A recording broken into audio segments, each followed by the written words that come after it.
Welcome to Law Subscribed. This is your dedicated news source for all things subscriptions in the law. My name is Matthew Kurbis. I'm the subscription attorney, and I believe subscriptions can help bridge the access to justice gap and incentivize attorneys to modernize and scale their practice like never before. On this show, I interview lawyers ditching the billable hour and experts who can help attorneys move beyond billing time. Thanks to my sponsors, 650 and Gavel. Links to both in the show notes. More on them later, and use the code LAWSUBSCRIBED when signing up. You get 10% off, and it supports the show. The best way to support the show is to share it with someone you know. This podcast is for educational and entertainment purposes only, and nothing said is legal, ethical, or financial advice. Without further delay, here's the episode.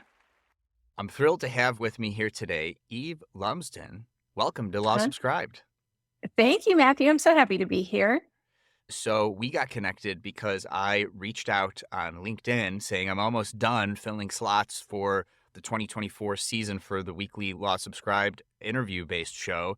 And you reached out, and you were one of two people who actually in the comments of that post, like, put it all out there to everyone else what you're doing that's No shame. innovative. Yeah, no, it's important. I think it's important because it inspires other attorneys. I get all the time in like the LinkedIn comment section on like trending posts like, oh, it can't be done, it'll never happen.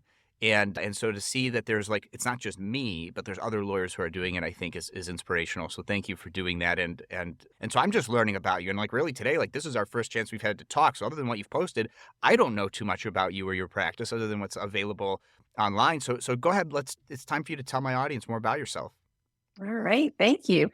Yes. And I'm going through a complete rebrand because I want everybody to know about me, about my services, and about these pricing policies that I have in place. So to your point, it is being done, and it's being done by a lot of people, right? So to start from the beginning, law is a second career for me. I was in hospitality for a long time.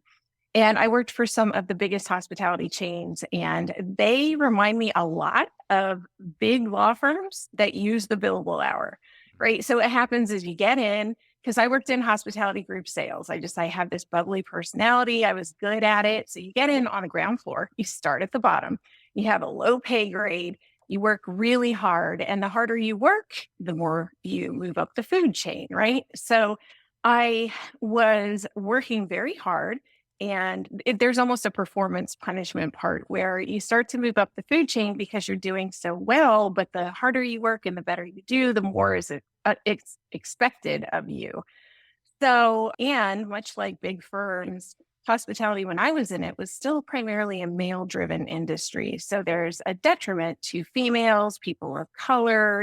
We seem to have to work a little bit harder than everybody else. But so it was a race to the top, and there was always somebody above you, like a partner, telling you, okay, you got to do more, or what you did wasn't good enough, or here's how you have to change. And by the time that you really excel at your career, you live at the office, to the detriment of your family, to the detriment of your social life, and to the detriment of your health and your mental health. And so that was kind of where I got to. I did well. And by the time I became a director, I was one of the youngest female directors in the area. So, I felt like I had something to prove, and I proved it. But there was that performance punishment. And by the time I became a director, I had 2 kids at home. I was pregnant with my third. I had a wonderful husband who was picking up all of my slack with my family. And because I negotiated contracts, I worked closely with our legal team. And I always told the attorney that I worked with, I said, I'd much rather be doing what you're doing than doing what I'm doing.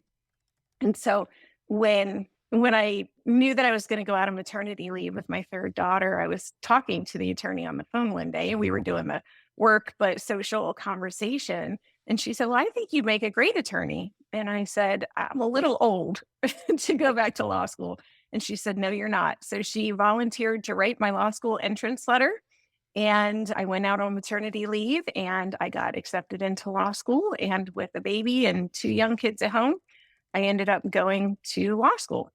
And it was a trip being an adult at law school with, primarily younger kids. I was that mom who had, medicine in my backpack, and I took care of everybody when they had the breakdowns.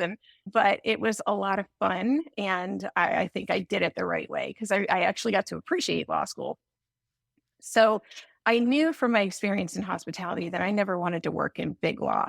My 1L a year, I got an internship at an estate planning firm here in Central Florida, and it was run by these two boss babes, female partners.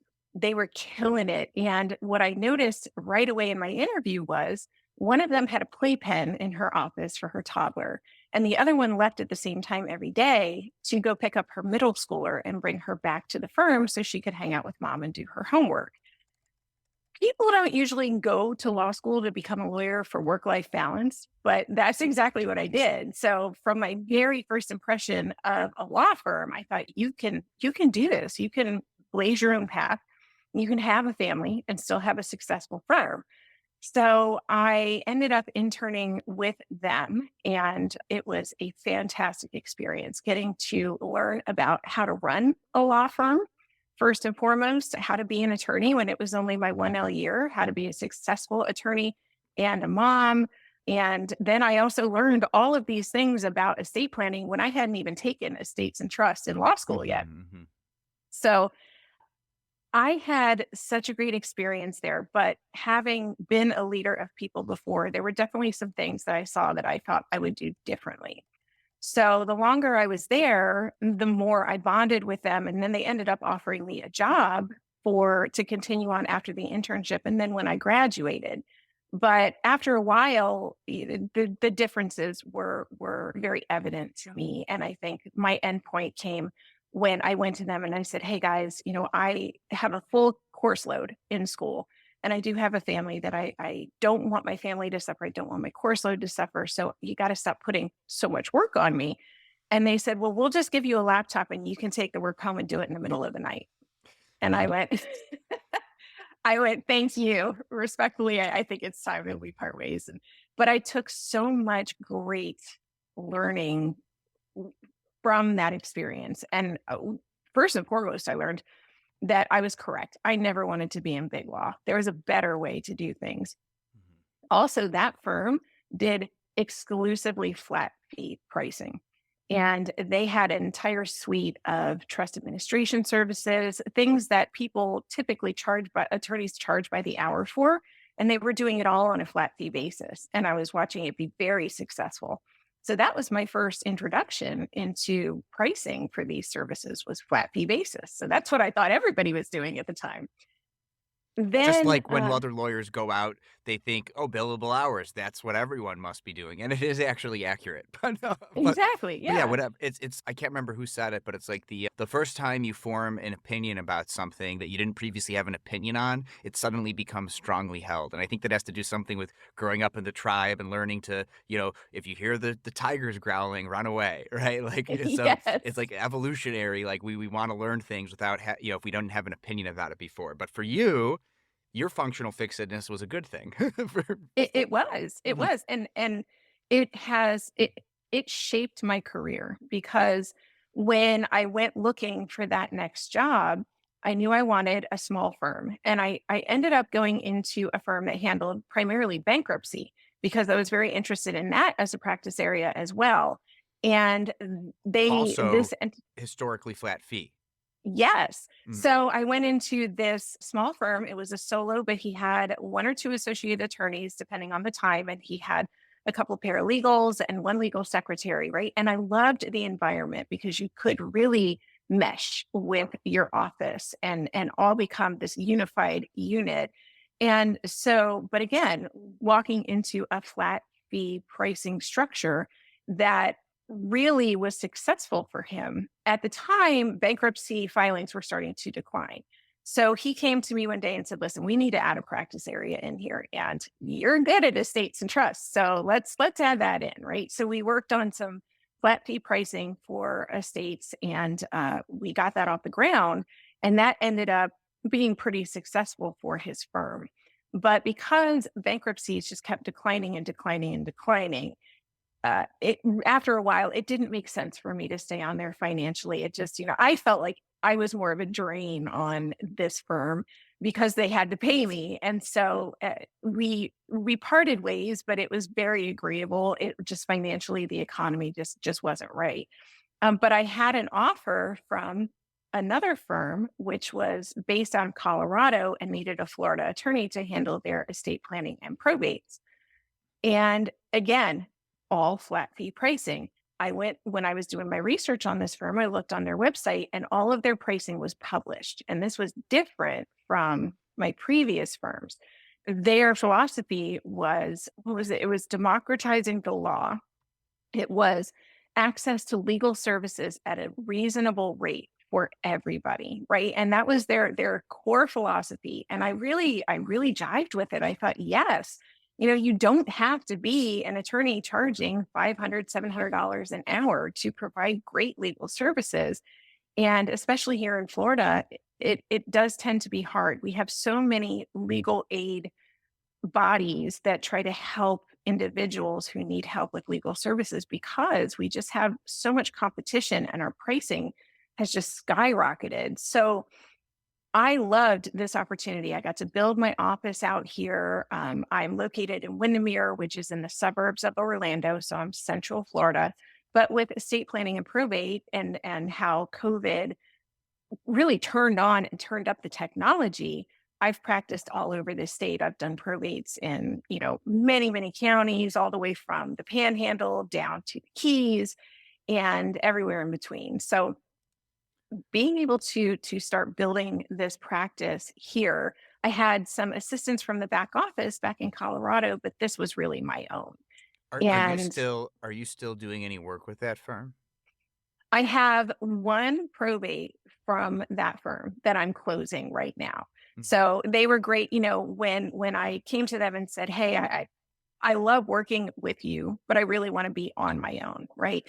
And they were so wonderful and understanding. And so they kept my channels open so that I could access all of the tools and resources that I needed to really be successful for these clients as I was winding everything up. So And say the firm name so people know, because if a firm that's listing pricing on their website is a firm that we're all interested in on this podcast. absolutely. So they're Lida Law Firm, and they have attorneys licensed in, gosh, I think they started out in 5 states, but they've grown tremendously.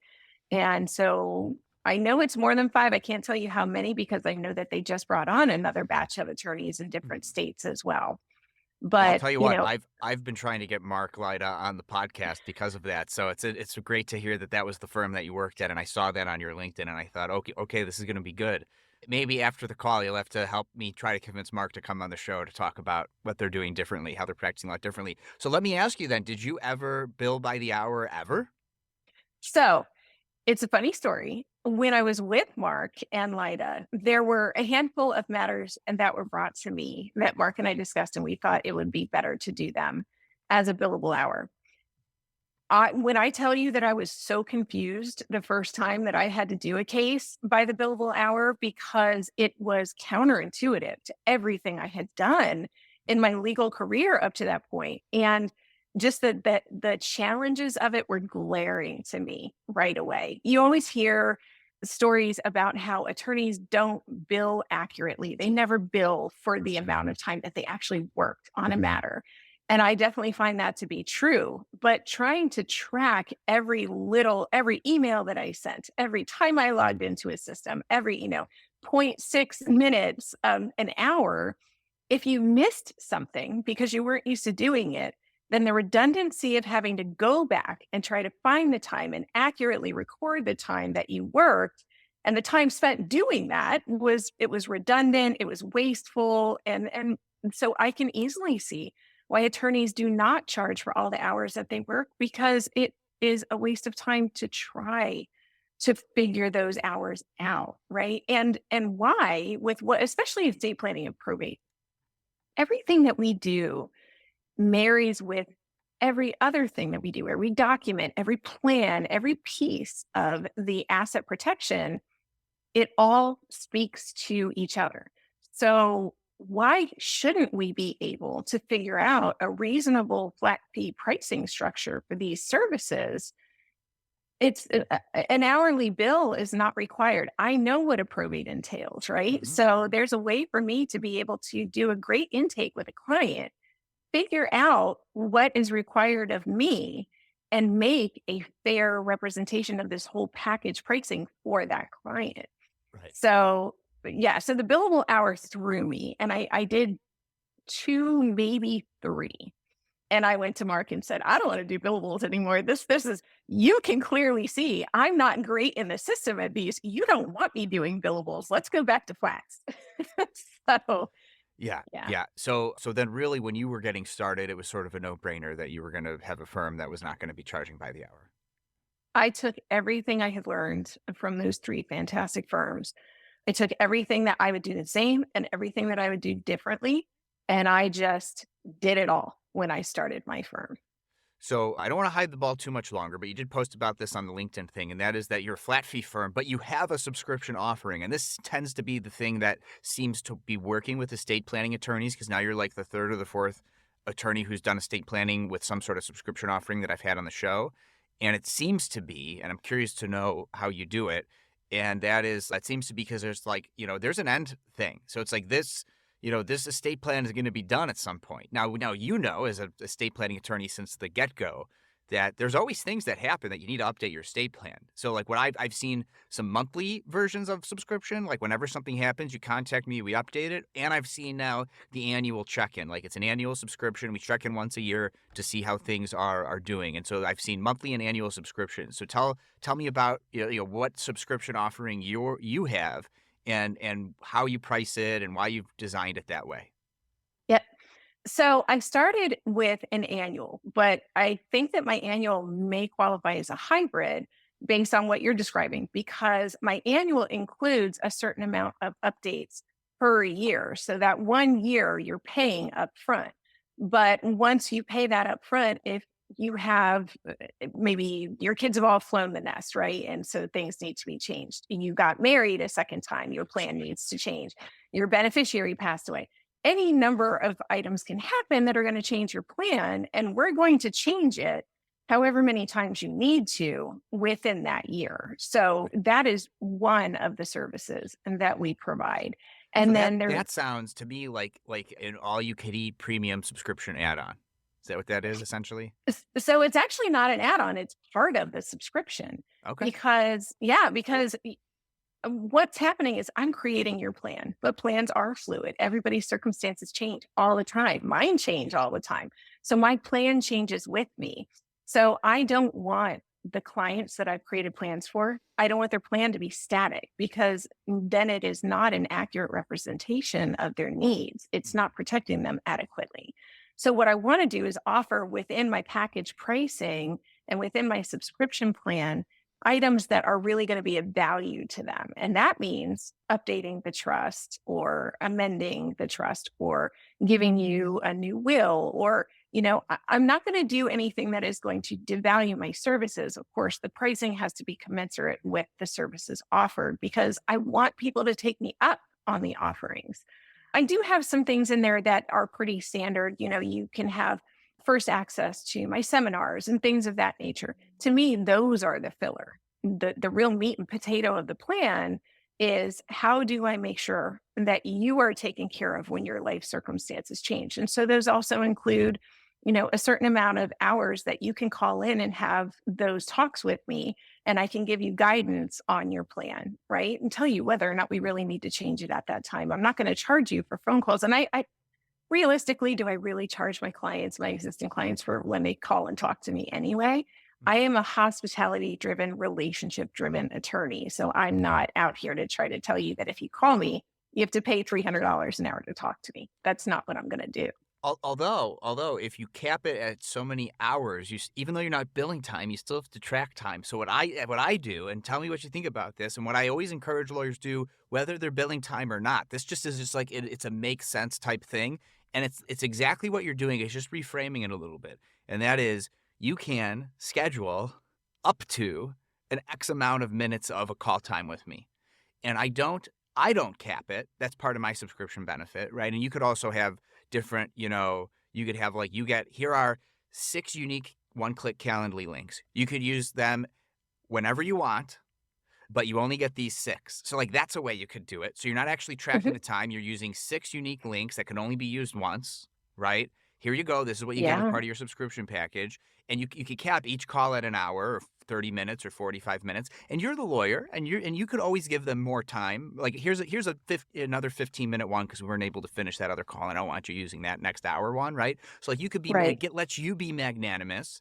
You're still controlling your time, which is important, which I think is what you're trying to do when you're saying they get so many hours of scheduled calls of calls with me.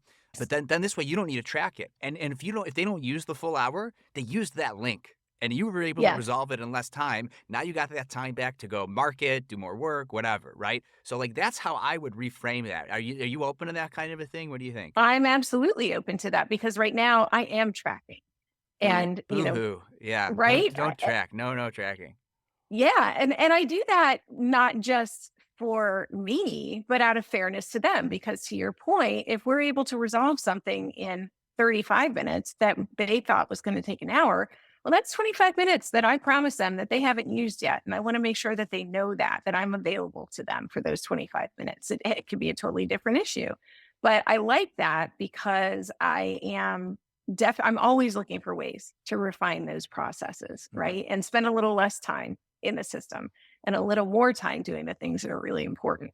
When I went solo, I pivoted from mostly litigation to a transactional only practice. I did not have a database of documents to automate. That's why a business and employment legal document database and automation tool like 650 is super useful. I can rely on the quality of the documents in 650's database since they're putting excellent legal minds to work curating and updating their documents and automations over time. When you're not billing by the hour, outsourcing and efficiency matters, and 650 can help you scale your practice to get high quality documents drafted in less time. Use the code LAWSUBSCRIBED at 650.com and when being onboarded to get 10% off. If you're not a business and employment attorney or you have your own documents that you'd prefer to use, then my next sponsor, Gavel, is the automation tool for you. Gavel allows you to build shareable, client-facing workflow and document automations. In other words, Gavel helps you create a legal practice where attorneys can monetize the value they bring clients in productized form and scale via subscriptions and flat fees. Use the code LAWSUBSCRIBED at gavel.io to get 10% off an annual subscription. There's no one right way to automate and scale your practice, but with one or both of my sponsors, 650 and Gavel, you can take your subscription law firm to the next level. Links to both in the show notes. Now back to the show.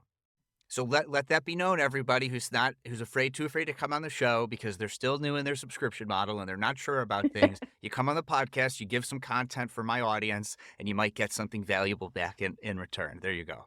Very valuable, and I appreciate it. I do, because that's one of my main goals, and that's why I'm going through the rebranding right now. When I opened, I just needed to get up and running. Mhm. And I had, services that I was putting on the site and spending a lot of time, again, out in the community and out there networking. And now I'm refining. And I want to make this as streamlined of a process as possible for exactly that reason, because there are value propositions out there that will mean more to me and more to the client than me sitting in front of a computer and tracking time. Yeah. Yeah. And then you're talking about rebranding. I do see that you went with your name is the law firm. So, here we talk a lot about how having a powerful brand that's separate from your actual name helps you, create a valuable asset as a firm owner that you could sell in the future. And, you'll always have your personal brand. Like I'm Matthew Kurbis, I'm the subscription attorney, right? Like that's like my personal brand. But Subscription Attorney LLC, that's the law firm. That's a different thing, right? And so that's how I've tackled it. And by the way, that's not necessarily a great brand. I love that it's broad. But if you're just an estate planning attorney, you could have a brand name that is like targeted at I mean, I've seen here in the North Shore of Chicago, I think there's like a North Shore Estate Planning is like the name of a law firm. Mhm. And can you believe nobody had that before? So, like even something that's generic, which I don't know if you get a trademark on. I'm not an IP attorney, but like that is more powerful than like your name. So is that part of the rebrand or like, what are you thinking there? Yeah, so I have short-term planning and long-term planning. And the short-term planning for the rebrand still includes my name in the firm name, just because that is how I've started. I've been in the Central Florida area for so long, and I know so many people and strangely enough, there are a handful of people with my last name, but not a lot. So it's recognizable. What I really want to do is build the firm to the point that I want to stop, right? I have some growth. I don't want to be a multi-attorney practice. My goal is to have a strong paralegal legal secretary team behind me for that administrative help. And I'm working on hiring right now, but it is, I think, a longer process for me than some others because I have some standards with my hospitality background that I really want to make sure Mm. mesh with the firm before I bring anybody on. But the short term goal is to make my name and keep my name recognizable. And then the 5 year plan with the company that is handling all of my marketing and my website and everything is to, once I have that huge subscriber base, I'm a law subscribed, right? I'm on your level. I've got all of those followers and all of that content out there. Then in 5 years, maybe a little bit less, is to find that right fit over here. Because if you go on and search, Orlando estate planners, Central Florida estates and probate, all right, there's so many of those here too. What is that magical middle ground where it's not the name, but it stands out How from? about something like Evergreen Estate Planning Florida or something like that, right? Because the way that you described your subscription package to me and the way that you philosophically think about estate plans is like you don't want something static. Well, what's the opposite of static, right? Maybe evergreen's not the word for that, but I'm thinking like opposite of static, something like some word that encapsulates that. Maybe you throw estate planning in there too, because that's what you do. We're a forever estate planning firm. And maybe there's even something that you could find like the acronym is like a 3-letter acronym, like something Right. like EP, right? Like Mhm. come up with like a nice acronym there, by Eve Lumsden, right? Esquire Yeah. or whatever, right? If you want to keep your name in there. So I feel like there's something there. Think about Yes. that. And these episodes don't go live for like I'm at like 3 to 4 months out now at least. So you'll have plenty of time before this goes. And I could chop this part out if you decide to use Evergreen. You let me know. Although EEP, I don't know. I don't know how that sounds. Eep, eep. I don't Yeah. know what to I'm do with I'm my not sure about estate that either. plan. Right? They're like, I mean, the marketing writes itself. It's a little dad jokey. I have a 3-year-old. I'm allowed to have dad jokes. But eep, Yes. what do I do? Go I to appreciate a Evergreen good Estate dad joke. Planning. I love it. I love it. Yeah, I definitely, and it's interesting. So I opened very quickly, and then immediately after opening, I encountered both of my parents fell ill at the same time, and they were hospitalized at the same time. So luckily, I was fortunate enough to be open for less than a month, and then 90 days I was basically caring for my elderly parents and trying to see if they were going to make it. And I was working nights and I was working weekends. Anytime I wasn't at the hospitals or the facilities, I was getting the firm up and running.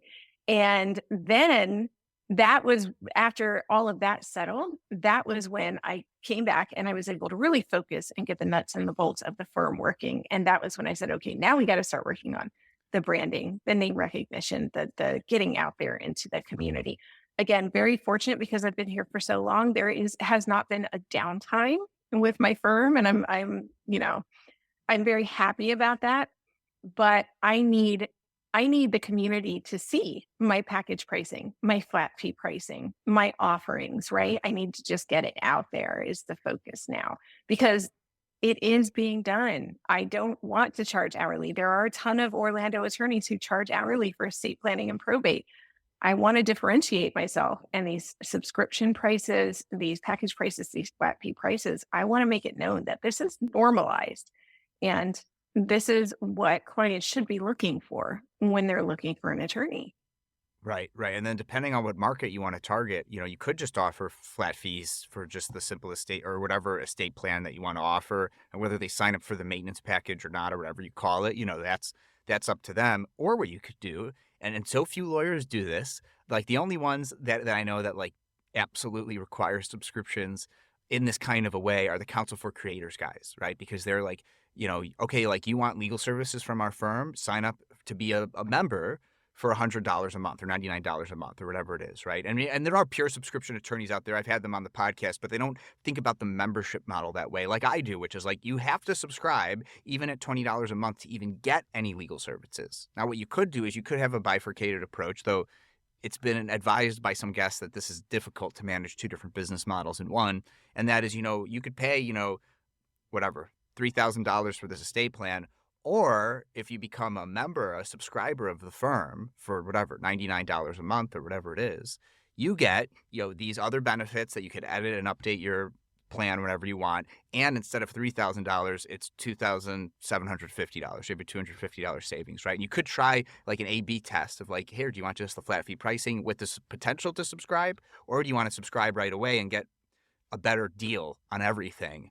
And what the Council for Creators guys do, which I still haven't seen anybody else really do this, or maybe I've just forgotten, is they wait to give the discount until somebody's been subscribed for like at least 3 months.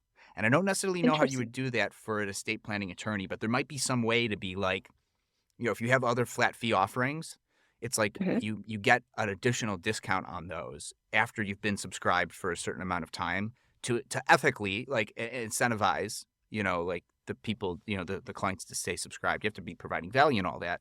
But that's one of the ways that they do it. And I don't really see a lot of other people doing that. So does that gel with anything that you're currently thinking about in terms of the rebrand and the remarketing? I hadn't thought about anything like that. And it's interesting, but it brings up questions. So my presumption would be that the content for creator guys, they provide the discount later because there's some risk involved with providing a discount up front and then having the subscribers immediately go and unsubscribe, right? Right. So, I think that yes, and the idea is just like with any subscription, right? And this is why, like you said, you hire a marketing company. Like they often require a certain amount of months minimum in a contract. Recently, an episode went live, although it'll been many months, it was several months from when this episode goes live with Augmentor, and they just require 60 days with a VA because it takes okay. 60 days to really understand the benefits of having a VA in the same way that it takes, and they use subscription for their VAs. And so, like, if you join the Council for Creators membership, in their experience, once you've been involved for 3 months and you've gotten 3 months of the subscriber benefits that you get, Mhm. then okay, yeah, I'm getting a lot of value from this for just $99 a month. I'm going to stick around. And so I think that's the reason why. It's nothing to do with like shady business tactics. It has to do with like there's a lot of value here. It's going to take you 3 months to appreciate that value and extract that value.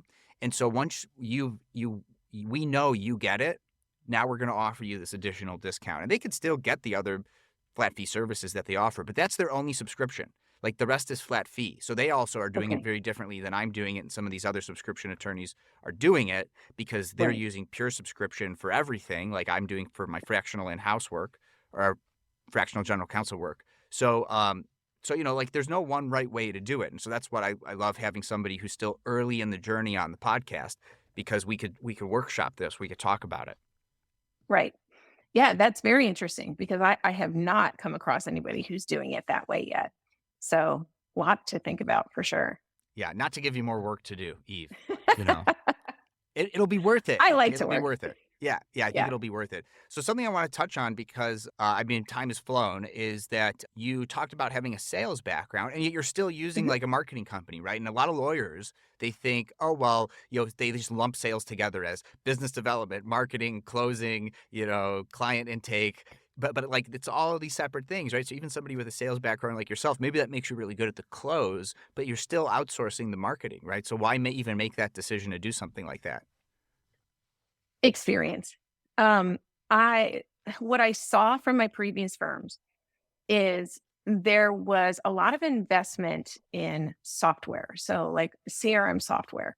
A lot of these firms had the top of the line, the most expensive software, but it was a waste of money because being smaller, they weren't utilizing most of the features that the software was capable of. It was that they liked one aspect of the software, right? So they went with that, but left money on the table. But then they would try to save money by doing their own marketing and doing their own branding. But then what I heard consistently over and over is we need more leads, we need more clients, we need more, intakes, right? So for me, I have this fantastic company here that I had worked with previously on a different business venture. And they recently started doing all-in-one marketing and branding, right? So they will create your website and then they'll host it. They do what you were mentioning earlier with scheduling your social media, podcasting, interviewing and putting it up on your YouTube channel and your newsletter, all of those things, right? And just they're really great at what they do. So I looked at all of these attorneys who were wasting money on things that they weren't really using, but trying to save money on things that would actually get them the end result that they wanted. And I said, all right, I'm gonna flip it. So that was my decision. Once I have software that works very well for my firm, and I spent a lot of time when I first started getting to know the ins and outs of that software so that I could use it the best way that it was practical for my firm and not have any waste there. The money I saved by doing this is the money that I invested in the marketing. And because that's not my strength. Sales, yes, I can close a deal all day long. I can get out and network in a room full of people and tell you everything about everybody I talk to by the end of the day. But am I great at social media? I don't think I'm as good as I could be. And there are people out there who can take what I know and my message and they can make it impactful to other people. So I wanted to make sure that I was utilizing my resources correctly. And I feel like I've done that. So that's been my split between, where I'm spending my time and my money for the firm based That's a upon what I saw before. I think that that's a massive takeaway for this interview for the listeners because we just don't hear that. And it sounds like it's working for you, which is really good to hear. We are the experts in legal, so we're going to do like don't go on whatever website and get your own estate plan because it's not going to be as good if you do it yourself. Well, lawyers, we love to do things ourselves, except we tell all our clients, don't do that. You don't do your own estate planning. Come to me to do the estate planning or whatever it Right. is. So don't do your own marketing, right? If you could afford it, if you got the resources, outsource that stuff is the takeaway because getting the client pipeline, like that's super. You could have the best technology, you could have the best business model. You could have workshopped it for months or years. But if you can't get the clients, I mean, none of it Right. matters, right? What's the point of sitting on all of your internal processes and procedures if you don't have a client to utilize them on? Right. Right, exactly. But you did mention technology, and I do want to know to the extent that you are, leveraging tech, like what tech are you using? And also as it relates to like payment processing and stuff, because we love payment stuff on Law Subscribe.